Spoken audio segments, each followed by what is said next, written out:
આજે મયંક ખૂબ જ ખુશ હતો અને એના ચહેરા પર ખુશીની ઝલક સાફ સાફ જોવા મળતી હતી, કારણ કે આટલા મહિનાથી જે વસ્તુને પામવા માટે પ્રયત્ન કરતો હતો, આખરે એ આજે એમાં સફળ થઈ ગયો. આજના દિવસથી જ મયંક પોતાની જિંદગીની નવી શરૂઆત કરવા જઈ રહ્યો હતો, પરંતુ એ કોઈ જાણતું ન હતું કે આ નવી શરૂઆત એના જીવનની સૌથી કઠિન પરીક્ષા સાબિત થશે, કારણ કે મયંક જેના લીધે આટલો બધો ખુશ દેખાતો હતો, એક પળમાં જ એની બધી ખુશી બરબાદ થઈ જશે એવું એણે પોતાના સપનામાં પણ વિચાર્યું ન હતું. જેવો મયંકે એના ઘરમાં પગ મૂક્યો અને ઘરની અંદરથી એને કોઈકના હસવાનો અવાજ સંભળાયો. આ અવાજ બે લોકોનો હતો એવું સાફ સાફ સંભળાતું હતું. આ બે લોકો એકબીજા સાથે વાત કરતા, હસી મજાક કરતા હતા. થોડીવાર માટે તો મયંક વિચારમાં પડી ગયો કે ઘરમાં આ બીજો માણસ કોણ હશે. પછી એને વિચાર આવ્યો કે કોઈક નજીકના સંબંધી મળવા માટે આવ્યા હશે. એમ સમજી એણે આ વિચારને પોતાના મગજમાંથી કાઢી નાખ્યો અને અંદર ગયો. પરંતુ એની પરેશાની તો ત્યારે વધી જ્યારે એણે એ ઘરની અંદર થતી વાતો સાંભળી. થોડીવાર માટે તો એને એવું થયું કે એ ત્યાંથી ચાલ્યો જાય, પરંતુ મયંકે જે અવાજ સાંભળ્યો એ અવાજ સાંભળીને એ થોડીવાર માટે તો ચિંતામાં આવી ગયો. એટલે પોતાને રોકી ન શક્યો અને તરત જ તે આ ઘરમાં જવા માટે આગળ વધ્યો જ્યાંથી એ અવાજ આવી રહ્યો હતો. પણ જેવો મયંકે રૂમનો દરવાજો ખોલ્યો અને સામે નજર કરી તો એના પગ નીચેથી જમીન સરકી ગઈ હોય એવું લાગ્યું. મયંકે ક્યારેય પોતાના સપનામાં પણ નહીં વિચાર્યું હોય કે એની સાથે આવો મોટો દગો થશે. એની નજર સામે જે દૃશ્ય એણે જોયું કે થોડીવાર માટે પોતાના ભૂતકાળમાં જતો રહ્યો. મયંક એના મમ્મી પપ્પા સાથે અમદાવાદ શહેરમાં રહેતો હતો અને એ પોતાના મમ્મી પપ્પાનો એકનો એક સંતાન હતો. મયંક થોડો ઘમંડી મિજાજનો માણસ હતો એમ કહીએ તો પણ આ વાત ખોટી નથી, કારણ કે મયંકના મિત્રો હંમેશા એને એવો જ અહેસાસ દેવડાવતા રહેતા કે મયંક કેટલો હેન્ડસમ છે. અને ખરેખરમાં મયંક દેખાવડો હતો. ખાલી એટલું જ નહીં, પરંતુ સ્કૂલ અને કોલેજના દિવસોમાં પણ બહુ બધી છોકરીઓ મયંકને પસંદ કરતી હતી. પરંતુ મયંકે છોકરાઓમાંથી હતો કે હંમેશા છોકરીઓથી દૂર ભાગતા હોય છે અને બસ પોતાના ભવિષ્ય પર ધ્યાન આપતા હોય છે. મયંકનું બસ એક જ સપનું હતું કે એને ખૂબ સફળ માણસ બનવું છે, અને જ્યારે કોઈ માણસ એના જીવનમાં સફળ થઈ જાય છે પછી તે બધું જ હાસિલ કરી લે છે. એ વાત પહેલેથી જ મયંકના મગજમાં હતી. તેથી જ મયંક ખૂબ મહેનત કરીને પોતાના પરિવાર અને સમાજમાં પોતાની એક પ્રતિષ્ઠા બનાવવા માંગતો હતો. મયંક પોતાના કામમાં એટલો વ્યસ્ત થઈ ગયો કે એણે પોતાની જિંદગી પૂરી રીતે બદલી નાખી. અને પછી નોકરીના થોડા સમય બાદ મયંકના મમ્મીને મયંકના લગ્નની ચિંતા સતાવા લાગી અને એણે મયંક માટે છોકરી શોધવાનું શરૂ કરી દીધું. મયંકની મમ્મી દર અઠવાડિયે અનેક છોકરીઓના ફોટા લઈને મયંકના રૂમમાં હાજર થઈ જતા હતા, પણ અત્યારે મયંક પાસે આ બધી વસ્તુઓ માટે બિલકુલ સમય ન હતો. એટલે મયંકના મમ્મીએ પોતાની જાતે જ આ ફોટામાંથી એક છોકરી પસંદ કરી લીધી. આ છોકરીના બધા જ ફોટોસમાંથી એને આ છોકરી સૌથી વધારે પસંદ આવી હતી. એટલે તરત જ છોકરીનો ફોટો લઈને મયંક પાસે આવી ગયા. મયંકે ફોટા તરફ એક નજર કરી તો આ છોકરી દેખાવમાં ખૂબ સુંદર લાગતી હતી. એટલે મયંકે પણ પોતાની મમ્મીને હા પાડી દીધી. મયંકની હા સાંભળતા જ એના મમ્મીની ખુશીનું કોઈ ઠેકાણું ના રહ્યું અને મયંકના મમ્મી હર વખતે મયંકની સામે આ છોકરીના વખાણ જ કર્યા કરતા હતા. અને તેઓ એમ પણ કહેતા કે આ છોકરી આપણા ઘરમાં વહુ બનીને આવી જશે તો આ ઘર અને તારી જિંદગીને સ્વર્ગ જેવું બનાવી દેશે. પોતાના મમ્મીના મોઢેથી એ છોકરીની આટલી બધી પ્રશંસા સાંભળીને મયંક પણ ખુશ થઈ ગયો કે છોકરી દેખાવમાં તો ખરેખર સુંદર હતી અને મયંકને પણ આવી જ છોકરી જોઈતી હતી. મયંકના મમ્મીએ એને એક બે વાર પૂછ્યું પણ ખરા કે તું એકવાર આ છોકરીને મળી લે, પરંતુ મયંક પાસે એટલો સમય ન હતો, કારણ કે એ પોતાના ઓફિસના કામમાં ખૂબ વધારે વ્યસ્ત હતો. એટલા માટે મયંક આ છોકરીને એકવાર પણ મળી શક્યો ન હતો. મયંકે તો બસ આ છોકરીનો ફોટો જોઈને જ આ સંબંધ માટે હા કરી દીધી હતી. એના મમ્મીએ ઘણીવાર એને છોકરીને મળવા માટે સમજાવ્યું, પણ એ હર વખતે નવા નવા બહાના કરીને એની મમ્મીની વાતને ટાળી દેતો હતો. પછી તો એના મમ્મીએ છોકરીવાળા પક્ષને ફોન કરીને આ સંબંધ માટે હા પાડી દીધી અને યોગ્ય મુહૂર્ત જોઈને એમના દીકરા મયંકની સગાઈની તારીખ પણ લેવાઈ ગઈ. મયંકને એક તો ફક્ત આ દિવસે એની સગાઈ છે એટલું જ જણાવવામાં આવ્યું હતું, કારણ કે તે પોતાના કામમાં એટલો વ્યસ્ત હતો કે તેના પોતાના પ્રસંગમાં એનું કોઈ પણ પ્રકારનું ધ્યાન ન હતું. નક્કી કરેલી તારીખ મુજબ મયંકના ઘરે એની સગાઈ ગોઠવવામાં આવી હતી. મહેમાનો આવવાના શરૂ થઈ ચૂક્યા હતા અને જેવો મયંક પોતાની સગાઈ માટે આવ્યો અને એને પોતાની થનાર મંગેતરને જોઈ અને જાણે તો જોતાની સાથે જ એની આંખો ચાર થઈ ગઈ. કારણ કે એને જે છોકરી પસંદ કરી હતી એ ફોટામાં તો ખૂબ સુંદર લાગતી હતી, પણ હકીકતમાં તો એ વજનમાં ખૂબ વધારે હતી અને એને જોતા જ મયંકના તો જાણે મોતિયા મરી ગયા હોય એવું એને લાગ્યું. કારણ કે એણે ક્યારેય પણ એવું વિચાર્યું ન હતું કે એને આવી છોકરી સાથે લગ્ન કરવાના થશે. એક પણ મિનિટનો વિલંબ કર્યા વગર એ પોતાના મમ્મીને આમ તેમ શોધવા લાગ્યો. એણે જોયું તો એના મમ્મી છોકરીવાળા સાથે બેસીને વાતચીત કરી રહ્યા હતા. એટલે એ પોતાના મમ્મીને એક તરફ લઈ ગયો અને એમને કહેવા લાગ્યો, મમ્મી, આ બધું શું છે? તમે જરાક તો વિચાર કરો. આ છોકરી કેવી રીતે મારી પત્ની બની શકે? મને આ છોકરી બિલકુલ પસંદ નથી. હું આના સાથે સગાઈ નહીં કરી શકું. મયંકની આવી વાત સાંભળતા જ તેના મમ્મી મીનાબેન તો આશ્ચર્યચકિત થઈ ગયા. કારણ કે એણે આ સંબંધ નક્કી કરતા પહેલા કેટલી વાર એના દીકરાને પૂછ્યું હતું. પછી તો એ પણ થોડા ખારા થયા અને એના દીકરાને કહેવા લાગ્યા, મયંક, તે શું આ સંબંધને કોઈ રમત સમજીને રાખ્યો છે? તું જે કહી રહ્યો છે એ હવે શક્ય નથી. કારણ કે આ લોકો સાથે મેં બધી જ વાત નક્કી કરી લીધી છે અને હવે એમાં હું તારી કોઈ પણ વાત સાંભળી નહીં શકું અને આ મારો છેલ્લો નિર્ણય છે. અને જો મારા ના પાડવા છતાં પણ તું આ સગાઈ માટે રાજી નહીં થાય તો તું મારું મરેલું મોઢું જોઈશ. હવે તું જ વિચારી લેજે. પોતાના મમ્મીના આવા શબ્દો સાંભળી મયંક પણ અસમંજસમાં મુકાઈ ગયો. કારણ કે એક તરફ પોતાના મમ્મીની વાત અને બીજી તરફ એની પોતાની જિંદગી. હવે તો એ મનમાં ને મનમાં ખૂબ અફસોસ કરતો રહ્યો કે કાશ એણે એક દિવસ આ છોકરીને મળી લીધું હોત તો આજે આ દિવસ ન આવત. થોડીવાર માટે તો મયંક બહાર ન ગયો. સગાઈનું મુહૂર્ત પણ પસાર થતું હતું. આસપાસ આવેલા મહેમાનો સતત મયંક વિશે પૂછતા હતા. પછી તો મયંકનો એક મિત્ર તરત જ મયંકને બોલાવવા માટે આવ્યો. મયંકને નિરાશ બેઠો જોઈ એ પણ એને પૂછવા લાગ્યો. એટલે મયંકે પોતાની મૂંઝવણ એના મિત્રને કહી સંભળાવી. થોડીવાર માટે તો એના મિત્રને પણ કોઈ વિચાર ન આવ્યો અને પછી એણે એમ કહીને મયંકને સમજાવી દીધો કે મયંક, આટલી નાની વાતમાં તું ચિંતા શું કામ કરે છે? અને હું તો કહું છું કે તું આ જ છોકરી સાથે લગ્ન કરી લે. મેં બહાર સાંભળ્યું છે કે આ છોકરી ખૂબ સમજદાર અને ડાહી છે. એ શાંતિથી તારું ઘર સાચવીને બેઠી રહેશે. અને રહી વાત તારી, તો થોડા દિવસ માટે તું એની જોડે વાતચીત કરવાનું બિલકુલ બંધ રાખજે અને ધીમે ધીમે કરીને એને હેરાન કરવાનું શરૂ કરી દેજે, જેથી એ સામેથી તને છોડવા માટે તૈયાર થઈ જશે અને તારી આ પ્રોબ્લેમ પણ સોલ્વ થઈ જશે. પોતાના મિત્રની વાત સાંભળી મયંકને પણ આ બાબતમાં કંઈક વિચારવા જેવું લાગ્યું.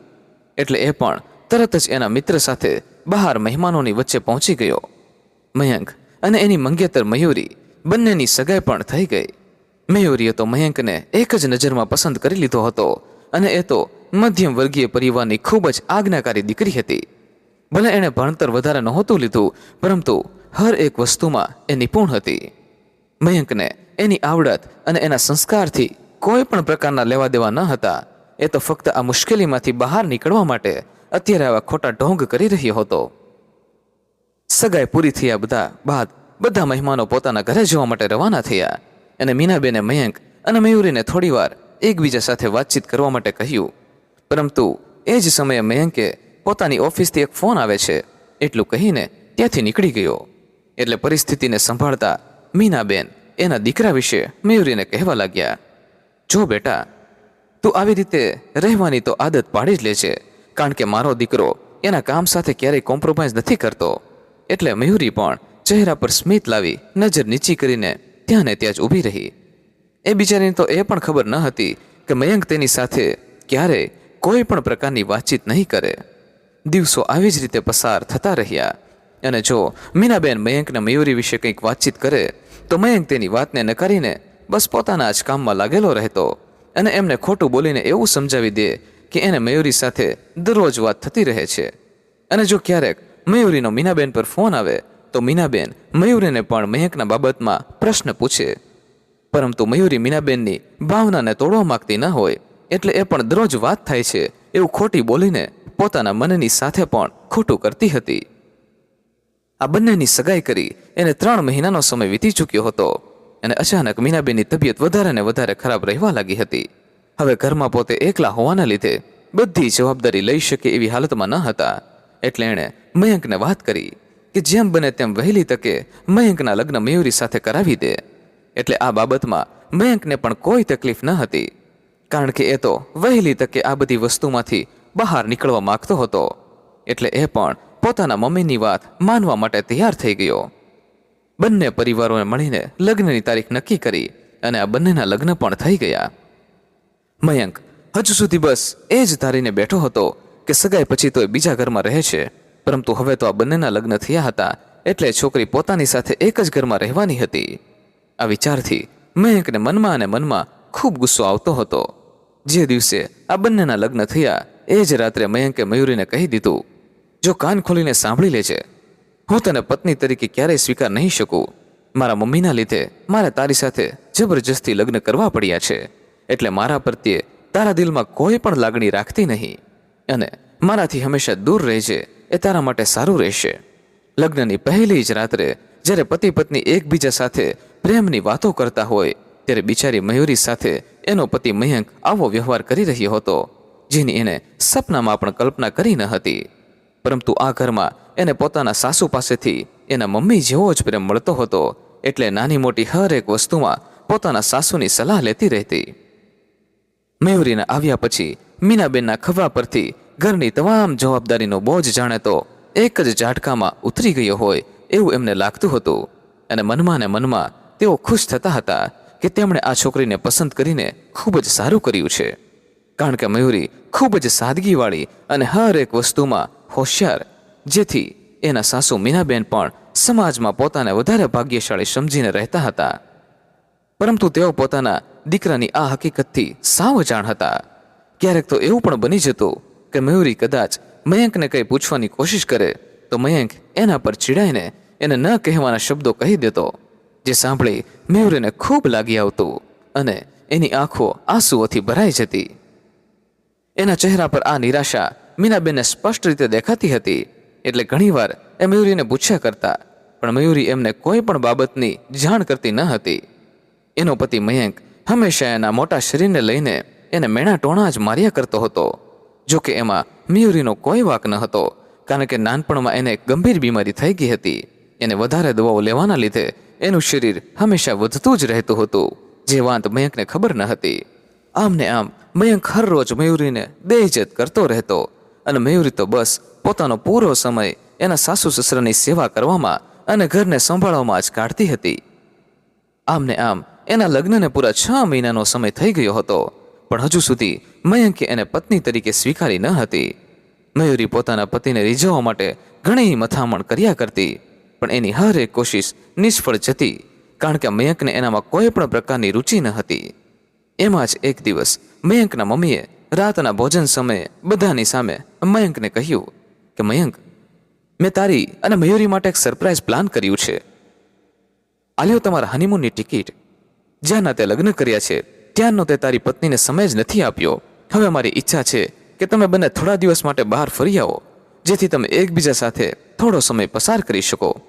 પોતાના મમ્મીની વાત મયંકને બિલકુલ પસંદ નહોતી આવી, કારણ કે એ તો રાતના સમયે પણ જ્યારે મયુરી રૂમની અંદર સૂઈ જાય પછી જ તે રૂમની અંદર આવતો હતો. એને દૂર દૂર સુધી પોતાની પત્ની સાથે કોઈ પણ પ્રકારના લેવા દેવા ન હતા, અને હવે એના મમ્મી એને આવી રીતે ઘણા દિવસો માટે મયુરી સાથે બહાર મોકલી રહ્યા છે એ વિચારીને જ એ પોતે મનમાં ખારો થતો હતો. પરંતુ પોતાના મમ્મીને એ કોઈ વાત જણાવી શકે એમ ન હતો, કારણ કે એ તો બસ એ જ મથામણમાં લાગ્યો હતો કે ગમે તે રીતે મયુરીને હેરાન કરે અને મયુરી સામેથી જ એનું ઘર છોડવા માટે તૈયાર થઈ જાય. પણ એના આટલા હેરાન કરવા છતાં પણ મયુરીએ આજ સુધી એને એક શબ્દ પણ કહ્યો ન હતો. પછી તો એના મમ્મીના કહ્યા મુજબ આ બંનેને બહાર ફરવા માટે જવું પડ્યું. આ બંનેના ચહેરા પર કોઈ પણ પ્રકારનો હરખ મીનાબેનને જોવા મળતો ન હતો, એટલે એ પણ થોડા મુશ્કેલીમાં મુકાયા કે એમણે એવું તો શું કર્યું કે દીકરો અને વહુ ખુશ નથી થતા. મીનાબેન આ માટે બંને માટે એક સરસ મજાની જગ્યાનો પ્લાન કર્યો હતો. તેનું વાતાવરણ જોઈ ભલભલાનો મગજ શાંત થઈ જાય એવું હતું. આ બંને જગ્યા પર તો પહોંચી ગયા, પણ મયંકે એને ખૂબ કડવા શબ્દોમાં કહી દીધું કે મારી મજબૂરી હતી કે મારે તારી સાથે અહીંયા આવવું પડ્યું, પણ તું બીજું કંઈ વિચારતી નહીં, અને ખબરદાર જો તે મારી આસપાસ ભટકવાની પણ કોશિશ કરી છે તો. એટલે મયુરી તો બસ નીચું જોઈને હંમેશાની જેમ એની વાતો સાંભળતી હતી.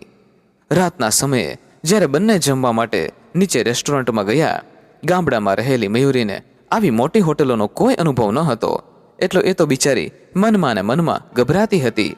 અને એને જે પણ વિચાર આવતા હતા કે જો એના પતિને આ વાતની ખબર પડશે તો તે ફરી એના પર ગુસ્સે થશે, એટલે અચકાતા એણે પોતાના જમવાની પ્લેટ લઈને ટેબલ પર જમવા બેઠી.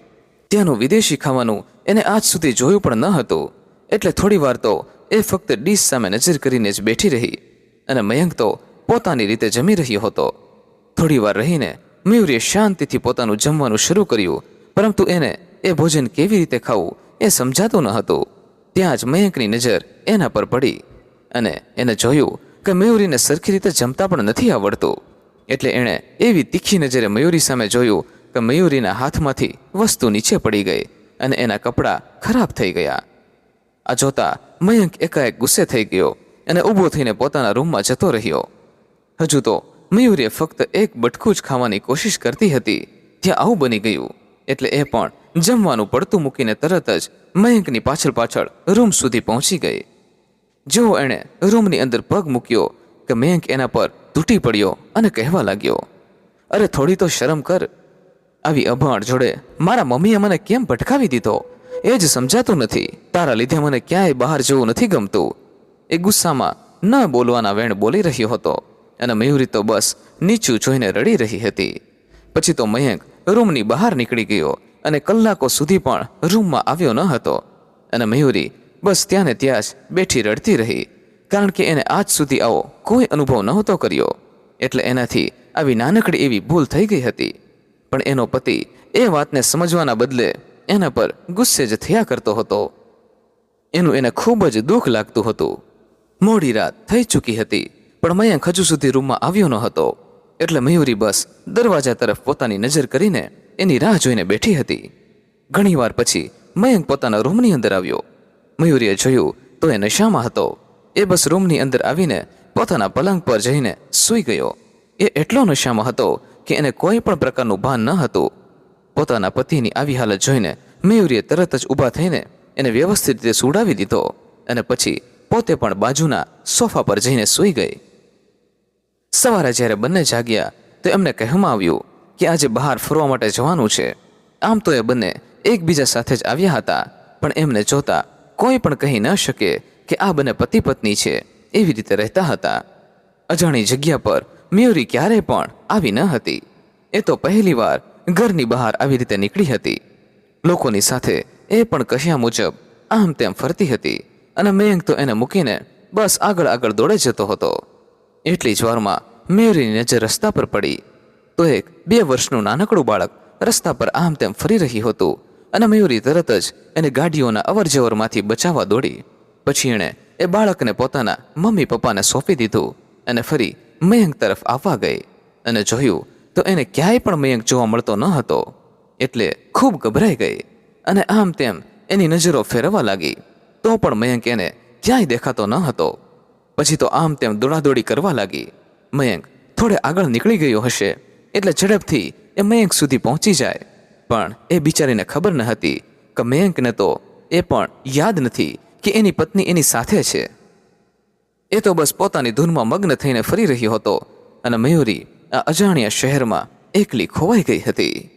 મિત્રો, આગળની ઘટનામાં શું બન્યું તેની વાત કરીએ તેના પહેલા જે પણ મિત્રો આપણો રેગ્યુલર વિડીયો નિહાળી રહ્યા છે અને રેગ્યુલર આપણા વિડીયોમાં કોમેન્ટ કરી રહ્યા છે, તે લોકોના નામ અમે આનંદ સાથે અહીં ઉલ્લેખ કરી રહ્યા છીએ. તે નામ આ પ્રમાણે છે. સૌપ્રથમ કુસુમબેન કોળી મુંબઈથી સૌ કોઈ મિત્રોને જય શ્રી કૃષ્ણ કહી રહ્યા છે. કિંજલબેન પટેલ રોયલ બારિયા જય માતાજી બેન કહી રહ્યા છે. Jyotsnaben Amin, Nituben Kilana, Thakor Kuldeepbhai Shah, Nitaben very nice story એવું લખી રહ્યા છે. Bhupendra Shah very nice story આવી સરસ મજાની કોમેન્ટ આપી રહ્યા છે. આ સિવાય પણ ઘણી બધી સરસ મજાની કોમેન્ટ આપ લોકો દ્વારા કહેવામાં આવી છે, પરંતુ દરેક કોમેન્ટનો ઉલ્લેખ કરવો શક્ય હોતો નથી. જેથી જે લોકો અતિ સુંદર કોમેન્ટ કરી રહ્યા છે તેમના નામ અમે અહીં ઉલ્લેખ કરેલા છે. આપ સૌ મિત્રોનો અમે હૃદયપૂર્વક આભાર માનીએ છીએ. આવી રીતે જ આપ દરેક વિડીયોમાં કોમેન્ટ કરતા રહો. અને મિત્રો, ખાસ આપના નામની પાછળ તમે કયા ગામથી કોમેન્ટ કરી રહ્યા છો તે પણ જરૂરથી જણાવજો, જેથી અમે તેનો પણ ઉલ્લેખ કરી શકીએ અને આપની કોમેન્ટ વાંચીને આપના સગા વહાલા પણ આપના ઉપર ગર્વ કરી શકે. જેથી મિત્રો, ખાસ દરેક વિડીયોને લાઈક અને કોમેન્ટ કરતા રહેવું. અને મિત્રો, આમાંથી જ જે પણ લકી સબસ્ક્રાઈબરો બનશે તેને અમારા તરફથી સરપ્રાઈઝ ગિફ્ટ પણ આપવામાં આવશે, તેની પણ નોંધ લેશો. તો ચાલો મિત્રો, હવે આગળની કહાનીમાં શું બન્યું તેની વાત કરી લઈએ. મયુરી આમ તેમ ગાંડી તૂર બનીને એના પતિને શોધી રહી હતી. એણે આસપાસ લોકોને ઘણી પૂછપરછ કરી, પણ કોઈ મયંકને ઓળખતું ન હતું. સવારના આ બંને સાથે જ નીકળ્યા હતા અને એમાં જ સાંજ પડી ગઈ હતી. છતાં મયુરી એ જ જગ્યા પર હતી અને મયંક હજુ સુધી એની પાસે આવ્યો ન હતો. પોતે એકલી જ અહીંયા રહી ગઈ છે અને એને અહીંયાની કંઈ ખબર નથી એ વિચારીને એ ખૂબ રડી રહી હતી. એટલી જ વારમાં એની જ હોટલમાં સ્ટે કરેલ એક મહિલા એને ઓળખી ગઈ અને એને રડતા જોઈને એ મયુરીને પૂછવા લાગી. એટલે મયુરીએ કહ્યું કે મારા પતિથી હું વિખૂટી પડી ગઈ છું અને મને અહીંયાની કંઈ ખબર નથી. એટલે પેલી મહિલા પણ ઘણી દિયાળુ સ્વભાવની હતી અને એ તો અહીંયા ઘણીવાર ફરવા માટે આવતી હતી. એટલે એણે મયુરીને આશ્વાસન આપતા કહ્યું કે તારે ચિંતા કરવાની જરૂર નથી. મેં આપણી હોટલ જોઈ છે. તારા પતિ હોટલ પર જ તારી રાહ જોતા હશે. એટલે ચાલ આપણે બધા હોટલ સુધી પહોંચી જઈએ. આ મહિલાના શબ્દોથી મયુરીના જીવમાં જીવ આવ્યો, કારણ કે એણે તો હવે પોતાના પતિને શોધવાની આશા પણ છોડી દીધી હતી. પછી તો આ મહિલાની મદદથી એ પોતાની હોટેલ સુધી પહોંચી ગઈ અને જઈને જોયું તો મયંક આરામથી પોતાના રૂમની અંદર બેઠો બેઠો પોતાના મિત્ર સાથે વાત કરી રહ્યો હતો. આ જોઈને મયુરીને ઘણું દુઃખ થયું, પણ એને મયંક પાસેથી કોઈ પણ પ્રકારની અપેક્ષા ન હતી, જેથી એને કહેવાનો કોઈ ફાયદો નથી એમ વિચારીને એ બસ રૂમમાં આવીને બેસી ગઈ. પછી તો બીજા દિવસે બંને પોતાના ઘરે પાછા પણ આવી ગયા, પરંતુ આ આખી ટ્રીપમાં એકવાર પણ મયંકે એની પત્ની સાથે સરખી રીતે વાત કરી ન હતી અને મયુરી તો હંમેશાની જેમ બસ ચૂપચાપ જ રહેતી હતી. જેવા તેઓ ઘરે આવ્યા કે ઉત્સાહિત થઈને મીનાબેન એને નવા નવા સવાલો પૂછવા લાગ્યા. એટલે પોતાનું સાસુનું મન રાખવા માટે મયુરી પણ એને ખોટે ખોટી વાતો કરીને ખુશ કરતી રહી. મયુરીની વાતો સાંભળીને મીનાબેનને પણ થોડી શાંતિ થઈ કે દીકરો અને વહુ હવે એકબીજા સાથે હળી મળીને રહે છે. દિવસો આવી જ રીતે પસાર થતા રહ્યા અને એમાં જ એક દિવસ મયુરી પોતાના કબાટમાં બધી જ વસ્તુ સરખી કરી રહી હતી. એ સમયે એને મયંકની ફાઇલમાંથી એક છોકરીનો ફોટો મળ્યો. એટલે એને એક નજર આ ફોટાને જોયો. ત્યાં જ એને કોઈને આવવાનો અવાજ સંભળાયો કે એણે ગભરાઈને તરત જ એ ફોટો ફરી એ જ ફાઇલમાં ગોઠવીને મૂકી દીધો. એને થોડીવાર માટે શંકા થઈ કે આ છોકરી કોણ હશે? કદાચ એને લીધે તો મયંક મારી સાથે આવો વ્યવહાર નહીં કરતા હોય ને, અને કદાચ આ એના ભૂતકાળની કોઈ છોકરી હોઈ શકે. એમ વિચારીને એણે વાતને ત્યાં જ પૂરી કરી દીધી. એક પત્ની તરીકે એ મયંકની હર એક બાબતની ખૂબ સારી રીતે કાળજી રાખતી હતી. મયંકને આજ સુધી પોતાની કોઈ વસ્તુ જાતે ન લેવી પડે એની વ્યવસ્થા મયુરી હંમેશા કરીને રાખતી હતી. ધીમે ધીમે મયંકનો વ્યવહાર પહેલા કરતાં પણ વધારે બગડતો થયો હતો, કારણ કે પહેલાં તો એ એની પ્રેમિકા સાથે બહાર જ મળતો હતો, પણ હવે તો પોતાના રૂમની અંદર બેઠો બેઠો એની સાથે પ્રેમભરી વાતચીત કરતો હોય અને મયુરી બસ એની વાતો સાંભળી રહી હોય. એનામાં એટલી હિંમત પણ ન હતી કે પોતાના પતિની વિરુદ્ધ જઈ શકે, એટલે બસ મનમાં અને મનમાં પોતાને દુઃખી કરી રહી હતી. અને સામે મયંક પણ પોતાની બધી જ મર્યાદા ઓળંગી ચૂક્યો હતો અને પોતાની જ પત્ની સામે એની પ્રેમિકા સાથે દરરોજ વાત કરતો રહેતો. હવે તો મયુરીને પણ આ ઘરમાં રહેવું ઘણું મુશ્કેલ પડતું હતું, કારણ કે અત્યાર સુધી તો પતિનો આવો વ્યવહાર જ એને દુઃખ પહોંચાડતો હતો, પરંતુ હવે કોઈ બીજી સ્ત્રી સાથે એના પતિના પ્રેમ સંબંધને જોવા એ એની માટે દરરોજ મરવા સમાન બનતું હતું. કેમ કે દુનિયાની કોઈ સ્ત્રી ગમે એવડું દુઃખ સહન કરી શકે, પણ પોતાના પતિ સાથે કોઈ બીજી સ્ત્રીને સહન ન કરી શકે. મયુરી તો કંઈ પણ કહ્યા વગર આ બધું સહન કરતી હતી, કારણ કે એને એટલો વિશ્વાસ હતો કે કદાચ એક દિવસ તો એના પતિને એની ભૂલ પર અફસોસ થશે. પણ એવું ક્યારેય બન્યું નહીં. એમ જ એક દિવસ રાત્રે મયંકને ખૂબ જ તાવ આવી રહ્યો હતો. મયુરીને તો આ વાતની કંઈ ખબર ન હતી. એ તો બસ પોતાના ઘરનું કામકાજ પતાવીને એના રૂમમાં આવી અને જોયું તો ઠંડીના મારે મયંક ખૂબ જ ધ્રુજી રહ્યો હતો. એટલે તરત જ દોડી આવી અને જોયું તો મયંક તાવથી પીડાઈ રહ્યો હતો. આ જોઈને એ ગભરાઈ ગઈ અને મયંકને કહેવા લાગી, તમને શું થયું? તમારી તબિયત તો બરાબર છે ને? પરંતુ મયંકને એટલો તાવ ચડી ગયો હતો કે એ સરખી રીતે બોલી પણ નહોતો શકતો. એટલે મયુરીએ તરત જ એને ચાદર ઓઢાડી અને પગના તળિયા ઘસવાનું શરૂ કર્યું. થોડી વાર રહીને એણે પાણીના પોતા પણ મૂક્યા. પછી તો આખી રાત એણે પોતાના પતિની સેવા કરતા એના હાથ પગ દબાવ્યા કર્યા. આખી રાત એણે મયંકનું એટલું ધ્યાન રાખ્યું હતું કે પોતે 1 મિનિટ માટે પણ સૂતી ન હતી. જેવું સવાર પડ્યું અને મયંકની આંખ ખુલી અને એણે જોયું કે મયુરી એના પગ પાસે બસ એનું માથું ઝુકાવીને સૂતી છે, એટલે એણે તરત જ પોતાના પગનો ઝાટકો માર્યો અને આવું બનતા મયુરી એકાએક પોતાની ઊંઘમાંથી જાગી ગઈ. જેવું એણે જોયું કે મયંક અત્યારે ઉઠી ગયો છે, એટલે તરત જ એણે મયંકને પૂછ્યું, હવે તમારી તબિયત કેમ છે? આપણે અત્યારે જ ડૉક્ટરને બતાવવા જઈએ. મયુરીની વાત સાંભળતા જ મયંક એના પર તીખો થઈને કહેવા લાગ્યો, તારા મને ખોટી હમદર્દી જતાવવાની જરૂર નથી. અને કોણે તને મારી સેવા કરવાનું કહ્યું હતું? મારી સેવા કરવાના બહાને મારા નજીક આવવાનું તો તું ક્યારેય વિચારતી પણ નહીં. અને અત્યારે મારે આરામ કરવો છે, એટલે મારા રૂમની બહાર નીકળી જા. મયુરી તો બસ પોતાનો પત્ની ધર્મ નિભાવતી હતી, પણ એનો પતિ એમાં પણ એને ખોટી સમજતો હતો.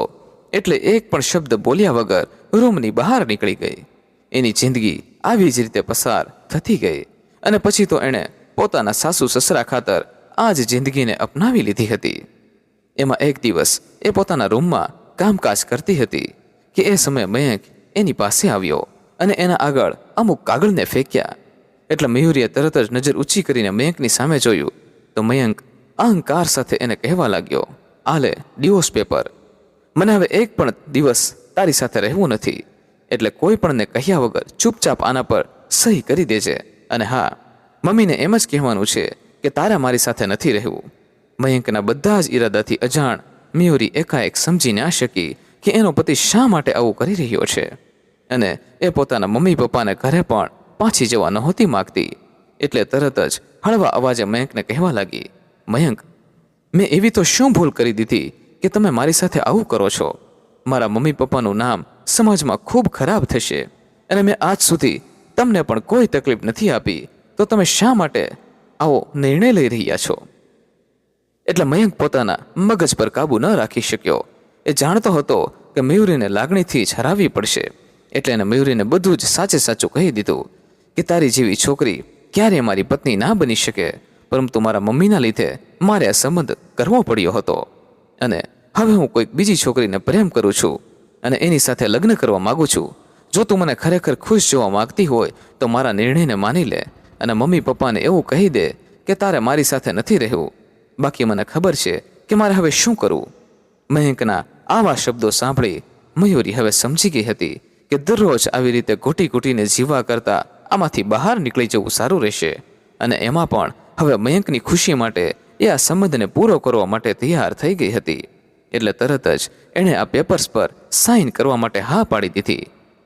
પછી તો એનો જવાબ સાંભળતા જ મયંક ખુશ થઈ ગયો અને તરત જ એના મમ્મીને બોલાવી લાવ્યો. જેવા મીનાબેનને ખબર પડી કે એની વહુ હવે આ ઘરમાં રહેવા નથી માગતી, એ સાંભળી જાણે તો એમના હોશ જ ઉડી ગયા. કારણ કે એમણે તો પોતાની વહુને રાખવામાં કોઈ પણ પ્રકારની કમી નહોતી રહેવા દીધી.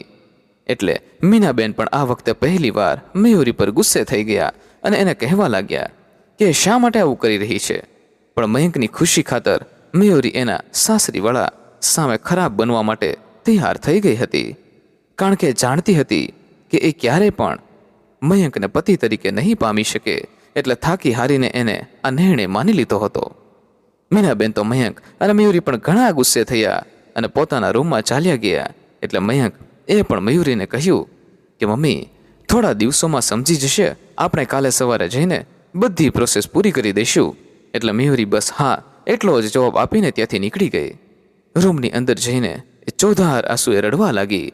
કારણ કે અત્યાર સુધી એની સાથે મયંકે જે કંઈ વ્યવહાર કર્યો હતો એમાં એનો કંઈ પણ વાંક ન હતો. એટલે ખૂબ જ દુઃખી થઈ રહી હતી. અને એની બીજી તરફ મયંક બસ કાલે જ આ મુસીબતમાંથી અલગ થઈ જશે એ વિચારીને મનમાં ને મનમાં ખૂબ ખુશ થતો હતો. પછી તો એણે પોતાના બધા મિત્રોને મળીને પાર્ટી કરી અને કાલ સવારે મયંકની બધી જ તકલીફ પૂરી થઈ જશે એમ કહેતો કહેતો એ બસ ડાન્સ જ કરતો હતો. મિત્રોને મળ્યા બાદ એ પોતાની પ્રેમિકા એટલે કે વિશાખાને આ બધી ગુડ ન્યૂઝ આપવા માટે જતો રહ્યો. પછી એને થયું કે હું સીધો એને સરપ્રાઈઝ આપીને જ આ બધી વાત કરીશ. એટલે તરત જ વિશાખાને ઘરે જવા માટે નીકળ્યો. પરંતુ ત્યાં જઈને એણે જે દ્રશ્ય જોયું એ જોઈને તો જાણે એની આંખો ચાર થઈ ગઈ. વિશાખા કોઈક બીજા માણસ સાથે પોતાના ઘરમાં બેઠી બેઠી જે વાતચીત કરી રહી હતી એ સાંભળી થોડીવાર માટે તો મયંકને એના કાન પર વિશ્વાસ ન આવ્યો કે આ બધું શું થઈ રહ્યું છે. વિશાખા એની સાથે બેઠેલ માણસને કહી રહી હતી કે જોયું ને, મેં કીધું હતું ને કે આને બકરો બનાવવો ખૂબ જ સરળ છે. મેં એને પ્રેમમાં ખોટા નાટકો કરીને એની બધી જ પ્રોપર્ટી મારા નામે કરાવવા માટે મનાવી લીધો. બિચારો મયંક એ પણ નથી જાણતો કે હું તો ફક્ત એના પૈસા ખાતર જ એની સાથે રહેતી હતી. એટલે એની બાજુમાં બેઠેલો માણસ હસતો હસતો વિશાખાને કહેવા લાગ્યો, ખરેખર બેબી, માનવું પડે હો, તારામાં ટેલેન્ટ તો ઘણું છે. પણ હવે ઝડપથી આ મયંક પાસેથી બધું ઝડપી લે અને ફરી એને ડિવોર્સ દઈને મારી પાસે આવતી રહે. પછી આપણે બંને દૂર દૂર ક્યાંક વિદેશમાં જતા રહીશું. એટલે વિશાખા પણ હસતી હસતી કહેવા લાગી, બસ થોડા જ મહિના, એ બહુ જલ્દી એની પત્નીને ડિવોર્સ દઈ રહ્યો છે. પછી હું એની સાથે કોર્ટ મેરેજ કરી લઈશ અને થોડા મહિના એની સાથે રહીને એને છોડી દઈશ. અને પછી એના પર એવા આરોપો લગાવીશ કે એની બધી જ માલ મિલકત એને મારા નામે કરી દેવી પડશે. એટલે એ આવી જશે રોડ ઉપર અને આપણે આવી જઈશું બંગલામાં. આવું કહેતા બંને એકબીજા સાથે હાથથી તાળીઓ પાડતા જોર જોરથી હસતા હતા. આ સાંભળી મયંક તો થોડીવાર માટે સમજી ન શક્યો કે એની સાથે શું થઈ રહ્યું છે. પછી તો એક પણ મિનિટનો વિલંબ કર્યા વગર ઘરની અંદર આવી ગયો. એને આવતા જોઈ વિશાખાના તો હોશ ઉડી ગયા અને એકાએક ઊભી થઈ ગઈ અને પૂછવા લાગી, ઓ મયંક, તું આમ અચાનક કેવી રીતે? પરંતુ મયંકના ચહેરા પર ગુસ્સાના હાવભાવ વિશાખાને સ્પષ્ટ રીતે દેખાતા હતા. એટલે પોતાની ભૂલ પકડાઈ ન જાય એને છુપાવતા મયંકને ફરી કહેવા લાગી, આ છે મારો કઝિન. એ થોડા સમય પહેલાં જ ઇન્ડિયા આવ્યો છે, તો એ આજે મને મળવા માટે આવ્યો હતો. વિશાખાને એટલું ખોટું બોલતા જોઈ મયંક હવે પોતાના ઉપર કાબુ ન રાખી શક્યો અને વિશાખાને કહેવા લાગ્યો, મને જો તારી હકીકતની ખબર હોત તો હું તારી સાથે ક્યારેય પણ સંબંધ ન રાખત. અરે હું તો તને એક ખુશખબરી આપવા આવ્યો હતો કે કાલે સવારે હું અને મારી પત્ની અલગ થઈ રહ્યા છીએ. પણ મને તો કંઈક બીજું જ અહીંયા જાણવા મળ્યું. ખબર નહીં કેમ, પણ હું એવી સ્ત્રીના પ્રેમમાં પાગલ થયો જેને મારા પૈસામાં રસ હતો.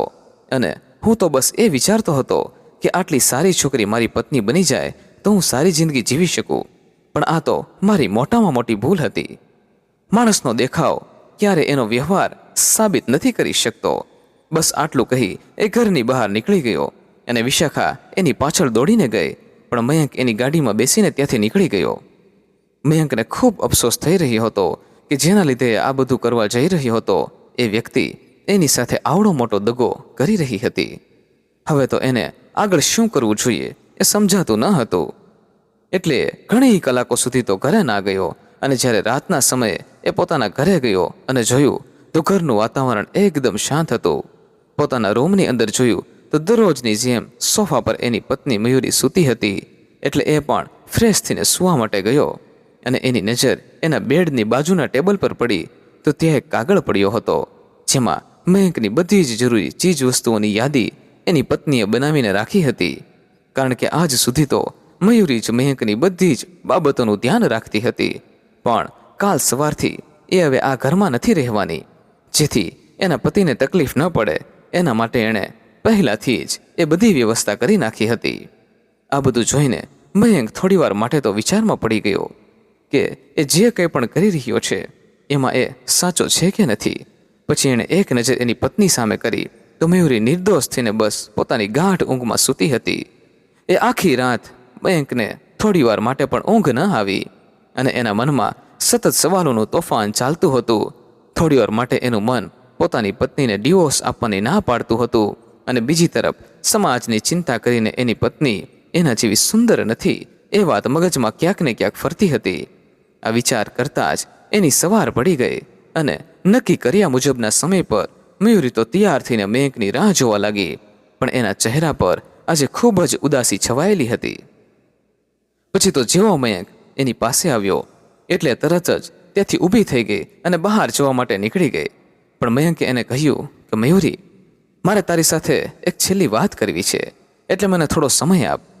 પહેલી વાર મયંક આટલો શાંત થઈને એને કંઈક કહી રહ્યો હતો, એટલે એને થયું કે આજથી અમે બંને અલગ થઈ જશું, એટલે જતા સમયે એ નક્કી મને કંઈક સલાહ દેવાના હશે.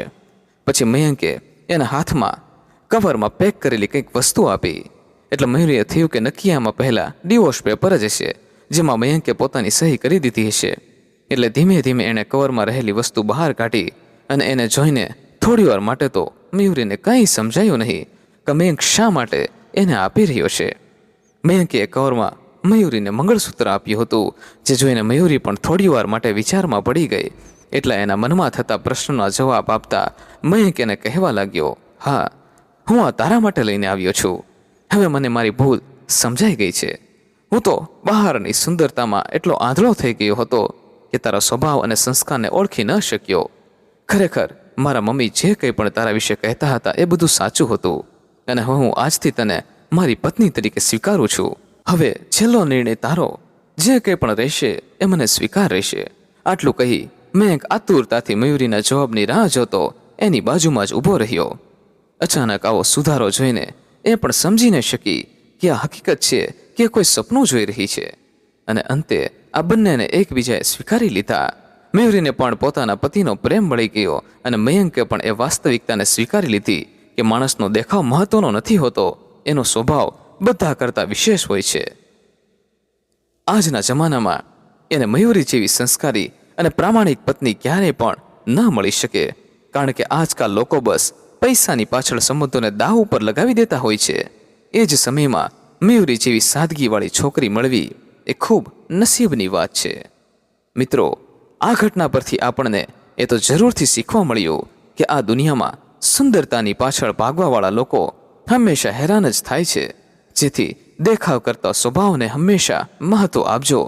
અને જો આપના જીવનમાં પણ કોઈ એવું વ્યક્તિ હોય જે તમારી ખૂબ જ કાળજી રાખતું હોય, તો એના સ્વભાવને સ્વીકાર કરજો, નહીં કે એના દેખાવને લઈને અવગણજો.